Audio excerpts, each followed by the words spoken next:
दोस्तों हमारे solar system में 8 सितारे हैं और इन 8 सितारों के 200 से ज्यादा मून्स हैं और आज की इस वीडियो में हम इन्हीं के बारे में जानेंगे कि असल में ये कैसे दिखाई देते हैं और इनकी क्या क्या खूबियां हैं। तो पूरी वीडियो वॉच कीजिएगा। वीडियो शुरू करने से पहले आपसे गुजारिश है कि अगर आपने हमारे चैनल स्पेस वर्ल्ड को सब्सक्राइब नहीं किया तो जल्दी से सब्सक्राइब करने के साथ साथ हमारी वीडियोस को लाइक और शेयर जरूर करें। सबसे पहले बात करते हैं प्लूटो की, जिसके 5 मून्स हैं। इनमें से चेरॉन प्लूटो का सबसे बड़ा चांद है। इसका साइज 1214 किलोमीटर है, जो प्लूटो का आधा साइज है, जिसकी वजह से साइंसदान इसे डबल ड्वार्फ प्लैनेट सिस्टम कहते हैं, जो बिल्कुल इसके सेंटर में ऑर्बिट करता है। ये इस चांद की असल इमेज है, जिसे न्यू होरिज़ोन स्पेसक्राफ्ट ने जुलाई 2015 में खींचा था। यहाँ पर बहुत ज्यादा पहाड़ हैं और इस पर आप एक लाइन भी देख सकते हैं। ये सेम लाइन वैसे ही है जैसे एक नदी होती है, जिसका साइज 1600 किलोमीटर है। अब बात करते हैं नेपच्यून की, जिसके गिर्द 13 मून ऑर्बिट करते हैं। इनमें से ट्राइटन नेपच्यून का सबसे बड़ा चांद है। इसे 1989 में वॉयेजर 2 स्पेसक्राफ्ट ने फ्लाई बाय किया था और इसकी बहुत सारी तस्वीरें खींची थी, जिसे आप स्क्रीन पर देख सकते हैं। इस चांद को ध्यान से देखें तो ये आपको एक सितारे की तरह दिखाई देगा। साइंसदान इसे ड्वार्फ सितारा भी कहते हैं। उनका मानना है कि ये मून नेपच्यून के गिर्द नहीं बना, बल्कि नेपच्यून की ग्रेविटी ने क्यूपर बेल्ट से इसे अपनी तरफ खींचा है और ये इसके बाकी सभी मून से डिफरेंट है। ये हमारे सोलर सिस्टम का वाहिद ऐसा चांद है जो नेपच्यून की रोटेशन के उल्टी डायरेक्शन में ऑर्बिट करता है। इसकी सरफेस बर्फ से बनी हुई है, जिसकी तस्वीर आप स्क्रीन पर देख सकते हैं। यहाँ पर बर्फ के वोल्केनोस भी हैं। साइंसदानों का कहना है कि इसकी सरफेस के नीचे पानी का समुद्र हो सकता है और ये भी हो सकता है कि उसमें लाइफ मौजूद हो। इसी के बारे में जानने के लिए ट्राइडेंट स्पेसक्राफ्ट को वहाँ भेजा जा रहा है, ताकि हमें पता चल सके कि वहाँ लाइफ मौजूद है या नहीं। इस चांद के बारे में आप ये भी जान लें कि नेपच्यून की ग्रेविटी इसे अपनी तरफ खींच रही है। साइंसदानों का कहना है कि कुछ करोड़ सालों बाद ये नेपच्यून से टकरा जाएगा और इसके गिर्द भी रिंग बन जाएगी। अब बात करते हैं यूरेनस की, जिसके गिर्द 27 मून्स ऑर्बिट करते हैं, लेकिन इनमें से सबसे मुख्तलिफ मिरांडा है। ये इसकी असल इमेज है। इसकी सरफेस सोलर सिस्टम में मौजूद किसी भी चांद से डिफरेंट है, क्योंकि यहाँ पर बहुत गहरी खाइयां हैं। इसका दूसरा चांद अम्ब्रील है, जिसका कलर ब्लू है। ये भी वाटर आइस से बना है, जिसकी वजह से ये हमें ब्लू दिखाई देता है। यहाँ मैं आपको बता दूं, यूरेनस की तरह इस चांद पर भी 42 ईयर्स तक दिन और 42 ईयर्स तक रात होती है, जो बहुत अजीब बात है। अब बात करते हैं सोलर सिस्टम के सबसे खूबसूरत सितारे सैटर्न के चांद की। इसके गिर्द 82 मून्स ऑर्बिट करते हैं और ये हमारे सोलर सिस्टम का वाहिद ऐसा सितारा है जिसके पास इतने ज्यादा चांद हैं। सबसे पहले बात करते हैं पैन की, जो इसका सबसे छोटा चांद है, जिसे वॉयेजर 2 स्पेसक्राफ्ट ने 1990 में डिस्कवर किया था। इसका डायमीटर 14 किलोमीटर है, यानी ये साइज में बहुत छोटा है। इसका एक और अजीब चांद एटलस है। साइंसदान का कहना है कि ये यूएफओ की तरह दिखाई देता है और कैसिनी स्पेसक्राफ्ट ने सबसे पहले इसकी तस्वीर खींची थी, जिसे आप स्क्रीन पर देख सकते हैं। इसका डायमीटर 30 किलोमीटर है। इसके बाद बात करते हैं सैटर्न के एक और चांद हाइपरियन की। ये एक स्पंज की तरह दिखाई देता है। ये इसकी असल तस्वीर है, जिसे आप स्क्रीन पर देख सकते हैं।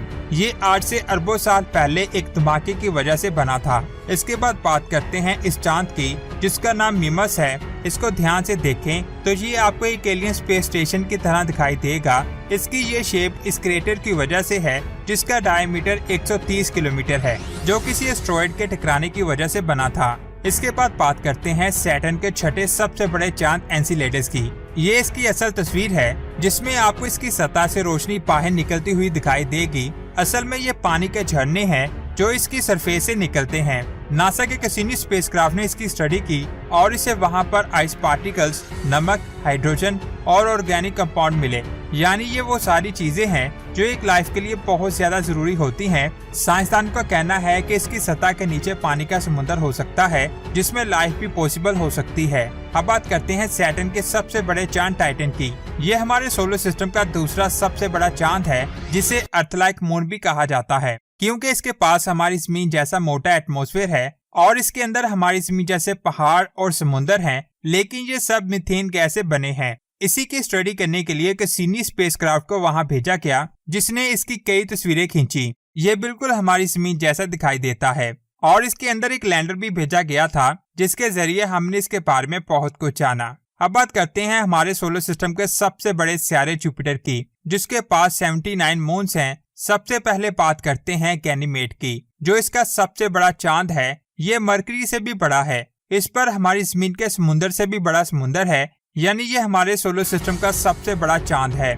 और यहाँ पर हमारे सोलर सिस्टम का सबसे बड़ा समुंदर भी मौजूद है, जिसमें हो सकता है जिंदगी मौजूद हो। अब बात करते हैं आईओ की। ये हमारे सोलर सिस्टम का वाहिद ऐसा चांद है जिस पर 400 से ज्यादा एक्टिव वोल्केनोस मौजूद हैं। ये इसकी असल तस्वीर है जिसे केक-2 टेलीस्कोप से खींचा गया था। इस चांद पर मौजूद वोल्केनोस लावे को स्पेस में बहुत दूर तक फेंकते हैं, जिसका साइज 30 किलोमीटर से भी ज्यादा हो सकता है। इसके बाद गैलीलियो स्पेसक्राफ्ट ने 1997 में इसकी कई तस्वीरें खींची थी, जिसमें आपको इसके टॉप पर और इसके सेंटर में वोल्केनोस फटते हुए दिखाई देंगे। इसका सबसे बड़ा वोल्केनो लोकी है और ये इसकी रियल तस्वीर है। इसके बाद बात करते हैं यूरोपा की। ये एक बर्फीला चांद है जिसकी सतह के नीचे पानी हो सकता है और ये भी पॉसिबल हो सकता है कि वहाँ जिंदगी मौजूद हो। इसकी सतह के नीचे उतना ही पानी हो सकता है जितना इस वक्त हमारी जमीन पर है और ये पानी खारा हो सकता है। लेकिन आखिर इस चांद की बर्फ के नीचे पानी कैसे हो सकता है? ये बात आप जान लें कि जुपिटर की पावरफुल ग्रेविटी इसे अपनी तरफ खींचती है, जिससे इसमें एक खिंचाव पैदा होता है और इसी खिंचाव की वजह से इसमें हीट पैदा होती है, जिससे इसकी बर्फ पिघलकर पानी बन जाती है और इसी खिंचाव की वजह से इसकी सतह पर क्रैक्स बनते हैं और ये इनकी असल तस्वीरें हैं। इसके बाद बात करते हैं कैलिस्टो की। ये हमारे सोलर सिस्टम का सबसे पुराना मून है जिसके ऊपर बहुत ज्यादा क्रेटर्स हैं और ये इसकी रियल इमेज है। अब बात करते हैं मार्स के चांद की।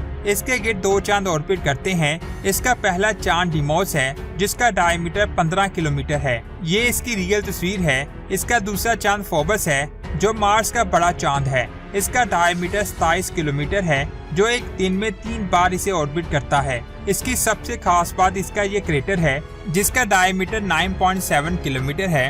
ये बात आप जान लें कि मार्स की ग्रेविटी इसे अपनी तरफ खींच रही है और कुछ ही करोड़ सालों बाद ये मार्स से टकराकर तबाह हो जाएगा। अब बात करते हैं हमारी जमीन के चांद की। ये हमारे लिए उतना ही जरूरी है जितना हमारी बॉडी में दिल। इसके बगैर जमीन पर जिंदगी मुमकिन ना होती। इसी की वजह से जमीन पर 12 घंटों का दिन और 12 घंटों की रात होती है और इसी की वजह से हमारी जमीन पर मुख्तलिफ मौसम बनते हैं। ये हमारे सोलर सिस्टम का 5वां सबसे बड़ा चांद है जिसका डायमीटर 1737 किलोमीटर है। साइंसदान का कहना है कि आज से अरबों साल पहले एक एस्टेरॉयड हमारी जमीन से टकराया था जिससे ये चांद बना, जो हमारे लिए बहुत ज्यादा जरूरी है। तो दोस्तों, ये थे हमारे सोलर सिस्टम के चांद। नीचे कमेंट्स करके बताएं इनमें से आपको कौन सा सबसे अच्छा और अजीब लगा। और दोस्तों, हमारे इस चैनल स्पेस वर्ल्ड पर 10K सब्सक्राइबर कंप्लीट हो चुके हैं। आप सबका बहुत बहुत शुक्रिया। आपकी सपोर्ट के बगैर ये कभी पॉसिबल नहीं हो सकता था।